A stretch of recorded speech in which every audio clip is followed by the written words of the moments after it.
ચાલો હવે જોઈએ કાર્ટેશિયન યામાક્સ પદ્ધતિના એકમ સદિશો વચ્ચેનો ડોટ ગુણાકાર.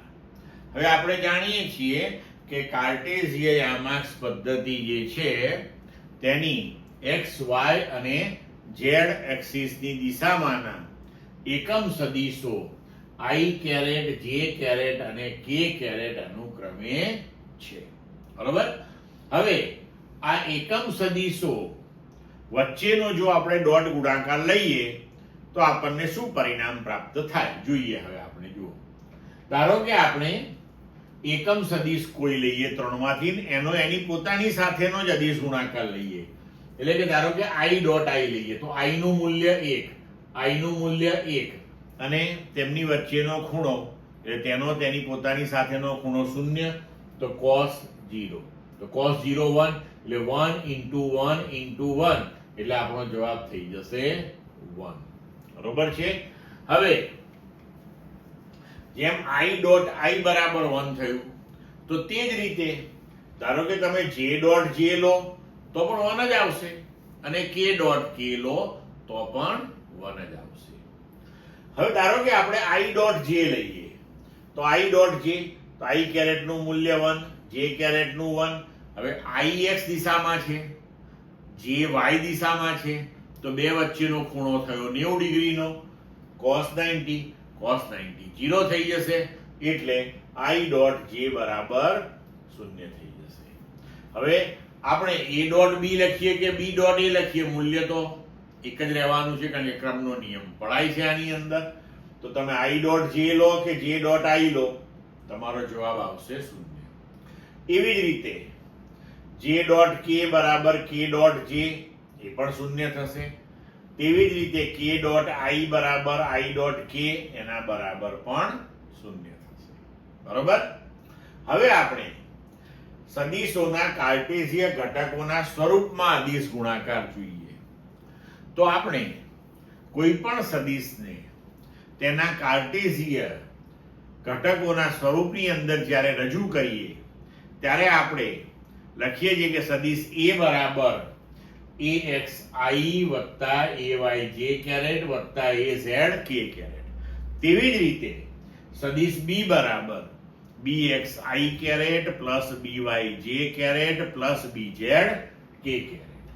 હવે આપણે આ ઘટકોના સ્વરૂપમાં ગુણાકાર કરીએ તો કે a ડોટ b બરાબર, તો એક કૌંસમાં આપણે a ના ઘટકો લીધા, પછી ડોટ, પછી બીજા કૌંસમાં b ના ઘટકો લીધા. બરોબર.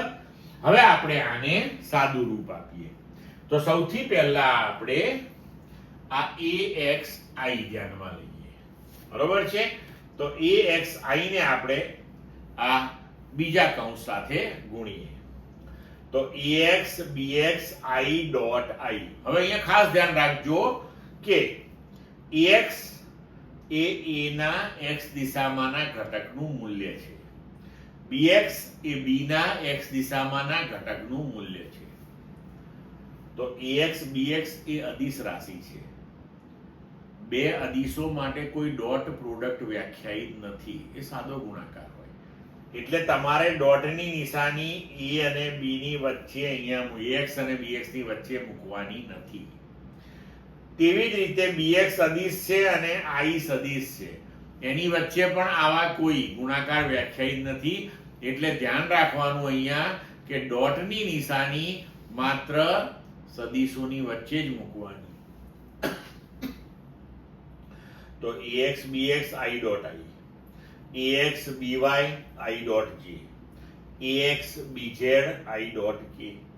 હવે આપણે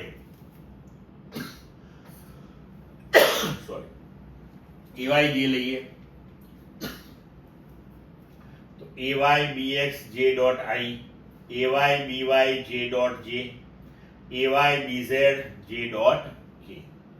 હવે ત્રીજો ઘટક લઈએ આપણે, આ રહ્યો az k વાળો, તો az bx k dot i, az by k dot j, az bz k dot k. હવે તમે જુઓ અહીંયા ઉપર આપણે એકમ સદિશો વચ્ચેના અદિશ ગુણાકારો જોઈ ગયા. તો તેમાં આપણે જોયું કે આ i ડોટ i જે છે એ 1 થશે, આ i ડોટ j જે છે એ 0 થશે, એટલે આ પદ કેન્સલ થઈ જશે. બરોબર છે? તેવી જ રીતના i dot k 0, j dot i 0. હવે પાછું j ડોટ j 1 થઈ જશે, એટલે આ પદ રહેશે. બરોબર છે? j dot k 0, k dot i 0, k dot j 0, ફરી k ડોટ k 1 થશે. તો હવે 9 પદમાંથી 6 પદ શૂન્ય થઈ ગયા, 3 પદ બચ્યા, અને ત્રણેય પદમાં i dot i caret 1, j caret dot j caret 1, k caret dot k caret 1 આપણે મૂકી દઈએ. તો હવે આપણને પરિણામ પ્રાપ્ત થશે સદિશ a ડોટ સદિશ b બરાબર ax bx વત્તા ay by વત્તા az bz. ક્લિયર? હવે જુઓ કે આપણે કોઈ બે સદિશ આપણને જે આપેલા હોય, સદિશ a અને સદિશ b, અને એમની વચ્ચેનો ખૂણો થીટા હોય, તો એ થીટા આપણે કેવી રીતે શોધી શકીએ?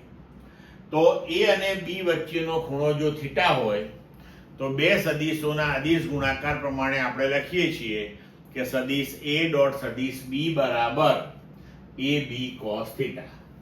હવે આપણે થીટા શોધવો હોય તો cos થીટાને સૂત્રનો કર્તા બનાવીએ, તો cos થીટા બરાબર સદિશ a ડોટ સદિશ b અપોન ab. હવે જો સદિશ a અને સદિશ b બંને આપણને કાર્ટેશિય ઘટકોના સ્વરૂપની અંદર જો આપેલા હોય તો આ સમીકરણથી તમે બે વચ્ચેનો ખૂણો શોધી શકો છો. તો a ડોટ b બરાબર આપણે ઘટકોના સ્વરૂપની અંદર લખી શકીએ કે ax bx વત્તા ay by વત્તા az bz. પછી નીચે છેદમાં a નું મૂલ્ય તો કે under route ax square plus ay square plus az square. પછી b નું મૂલ્ય તો કે under route bx square plus by square plus bz square.